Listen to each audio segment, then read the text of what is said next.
This MAGA crowd is really the most extreme political organization that's existed in American history, in recent American history. When Joe Biden said that the MAGA people are the most divisive or the most aggressive, words to that effect, the most divisive group in American history, which was later clarified recent American history, what came to mind for you? Well, Hillary's comments about these terrible people who vote for Trump. Look, it's not true. We've had some terrible people running for office over the years, and look, I don't blame him for trying to say that, but so much of what he's doing represents. I call it sleepwalking. Sleepwalking the war, sleepwalking the politics. And I'll tell you what, Pete, I'll bet this guy can't wait for his term to end. Tesla CEO Elon Musk says he plans to reverse Twitter's permanent ban of former US President Donald Trump, calling the move flat out stupid. Speaking with Twitter co-founder Jack Dorsey, Mr. Musk said permanent bans should be extremely rare and reserved for accounts that operate bots or spread spam. Twitter was the primary mouthpiece for Mr. Trump during his time in office, his account attracting more than 88 million followers. His account was permanently suspended in 2021 after the insurrection on the US Capitol by Trump supporters. Mr. Musk has pledged less moderation on the platform if his purchase of Twitter is successful, describing himself as a free speech absolutist. Breaking news out of Washington, D.C. and the US Senate has failed to pass legislation protecting abortion rights. Senators voted 49 to 51 to reject the Democrat-sponsored legislation which would enshrine abortion rights into federal law. All 50 Republican senators voted against the bill, which needed the backing of at least 60 senators to pass. West Virginia Democrat Joe Manchin also controversially voted against the measure. The bill was introduced after a leaked Supreme Court draft opinion showed the landmark ruling upholding abortion rights nationwide may soon be overturned. President Joe Biden has criticised Republicans' efforts to block the bill, saying they have stood in the way of Americans' rights to make personal decisions about their bodies, families, and lives. Baby formula is facing increasing shortages across the United States as more than 40% of stores report that they are out of stock. Manufacturers say they're producing at full capacity, but it's still not enough to meet demand. A combination of issues, including recalls, inflation, and supply chain issues, are driving the shortages. President Joe Biden is expected to meet with baby formula companies and announce new measures to address those shortages. Thousands of troops have marched in Moscow's Red Square to celebrate the 77th anniversary of the Soviets' victory over Nazi Germany. Russian President Vladimir Putin attended a military parade, giving a defiant speech to mark the day. Joining us live now is William Alberg, the former Director of Arms Control for NATO. William, first of all, thanks for dressing up for us this morning. Appreciate that. And what did you make of the VD event? It's remarkable for what didn't happen. Everyone was waiting for either an announcement by Vladimir Putin of a declaration of total war and a national mobilization of forces, or that he might just declare victory with what he has right now and wind things down. Instead, he's done the one thing that surprised me, which is no new real announcement, just muddling through. What does that say to you? What does that say to me? I guess it says to me that a mobilization would be too high a risk societally. I think he would feel that having to declare war would mean that the war had failed so far. So instead, he can't declare victory right now because he hasn't achieved enough. So he's going to continue to try to push to try to capture the Ukrainian forces in the center of the eastern part of the country, see if he can cut off a large portion. But actually, he's losing. It appears that Ukrainians have made some real advances around Kharkiv and have actually thrown Russian forces back towards the Russian border, which is kind of remarkable. An increasing number of Chinese officials are feeding information to Australian intelligence agencies because they are unhappy with the Chinese Communist Party's authoritarian trajectory, according to Australia's international spy chief. The Australian Secret Intelligence Service Director General Paul Simon says countries who are hostile to Australia are looking to weaken our institutions. Mr. Simon claims authoritarian countries are becoming increasingly brittle in a speech to mark the Lowy Institute's 70th anniversary in Sydney. He also revealed the intelligence community will do everything it can to share intelligence with the Solomon Islands, claiming the security pact is a big deal. Beijing is looking to confirm closer economic and security ties with the Solomon Islands by vowing to create wharves, shipyards, and submarine cables in the region.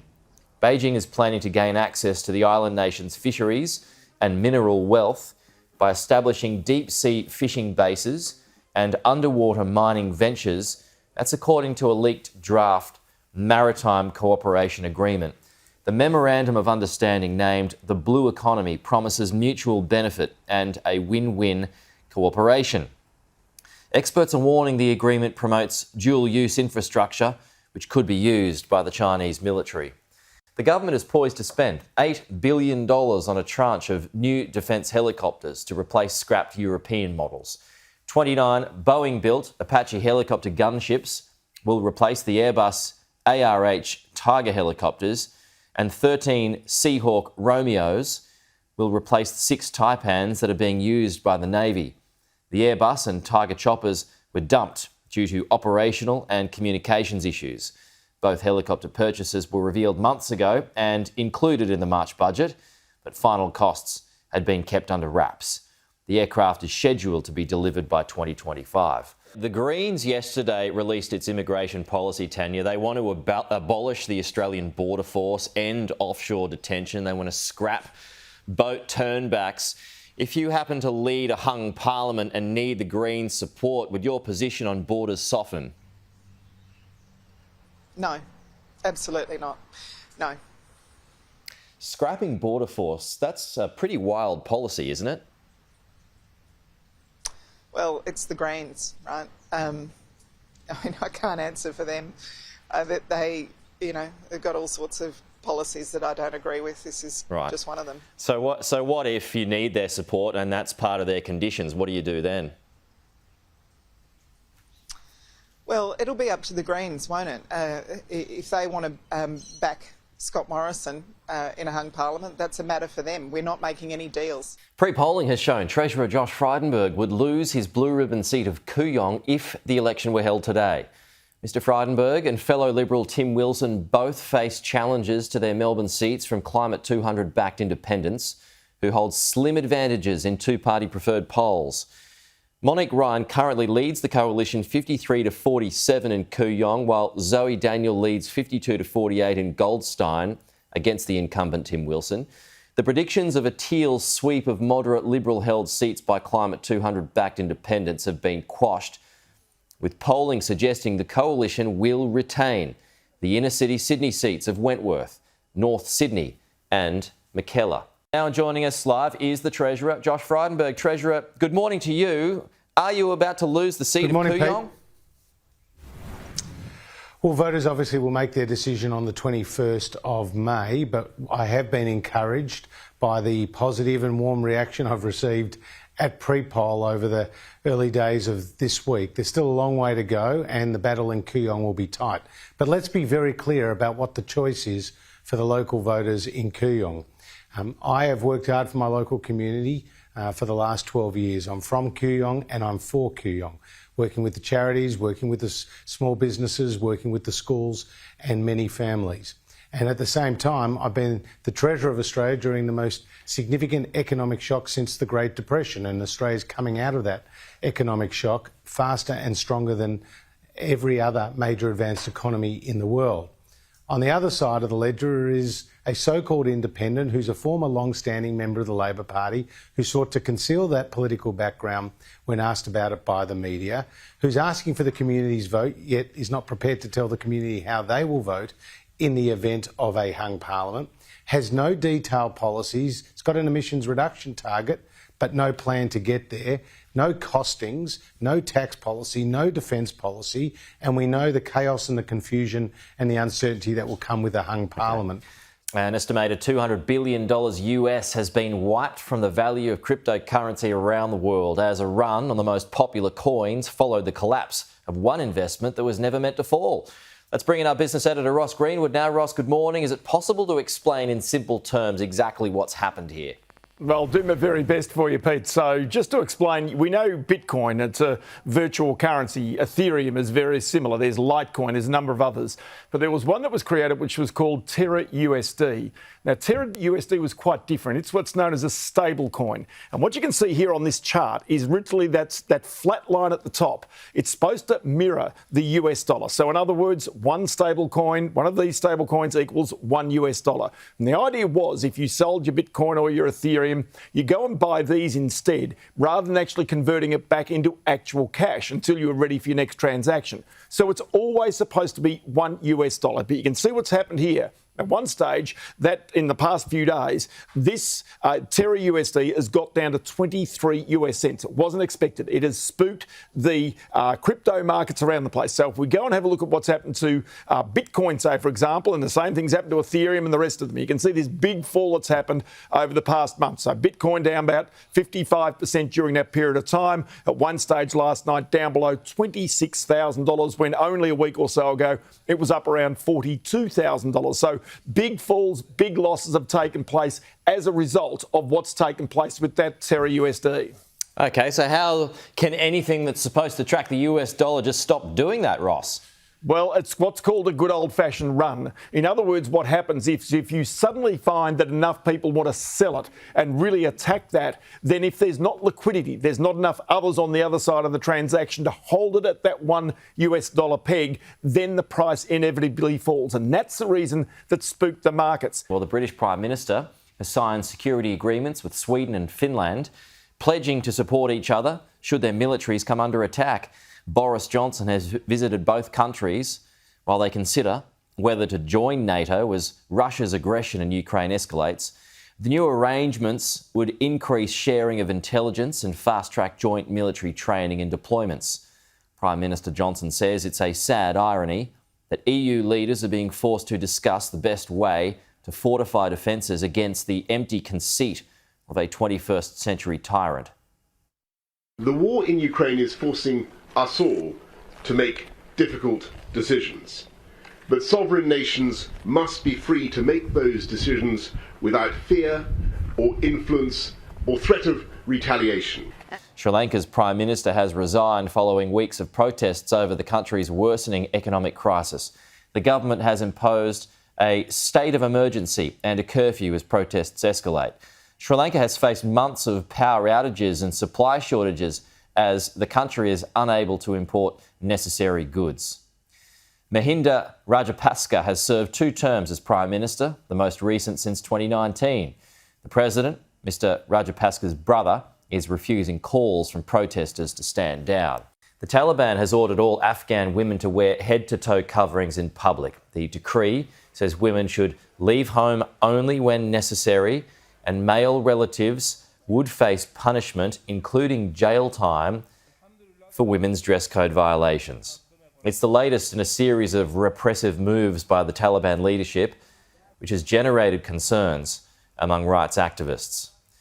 We've already got inflation at 40-year highs. Can it go even higher? Pete, there's a small chance that inflation in the US can go higher, but the expectation from economists is inflation last month was 8.5% for the whole year. They're expecting April for it to fall very slightly to 8.2%. And that would still keep inflation at a 40-year high in the United States. This is a critical set of inflation numbers for not just the US economy, but for economies all over the world, particularly Australia. We'll get to see how the US Federal Reserve's impact of raising interest rates in March, what impact that had on inflation. And we know cash rates are going up all over the world. It's 0.75% now in America, likely to get to around 2% by the end of this year. But this is really the first set of inflation numbers we're going to get, which is going to show the impact of a small cash rate rise of 25 basis points. That's how much the US Fed lifted in March. We should see that impact in these numbers. And it's looking like it's going to bring inflation down, but very slightly. It's going to take quite a long period of time, Pete, for it to fall below that 40-year high. Inflation in the United States slowed in April after 7 months of relentless gains. It's a sign that price increases may have peaked. The findings by the Labor Department show underlying monthly inflation pressures are building up again after a lull in March as airline ticket prices notched their biggest increase on record. Rents rose to their highest since 2006, further squeezing consumers who also paid more for food and healthcare. While the country's struggle with high inflation isn't over, economists are saying it's likely to not get any worse. Stock prices in the United States have fallen to a 13-month low. The fall is a result of a widespread sell-off triggered by a growing fear of the Federal Reserve's inability to tame inflation without throwing the US economy into a recession. Goldman Sachs analysts have predicted the market will fall further because of tightening financial conditions and poor market liquidity. U2 frontman Bono and guitarist The Edge have performed a surprise freedom concert in a metro station in Ukraine's capital of Kiev. The duo were invited to perform by President Volodymyr Zelensky, and the Irish rockers delivered a nearly hour-long set in one of Kiev's busiest metro stations to several dozen fans and soldiers. When it's too late tonight to drag the past out into the light. At one point during the concert, the pair were joined by Taras Topolia, the frontman of the Ukrainian pop band Antilia. Topolia presented Bono with a piece of shrapnel, the remains of a missile which struck near Kiev.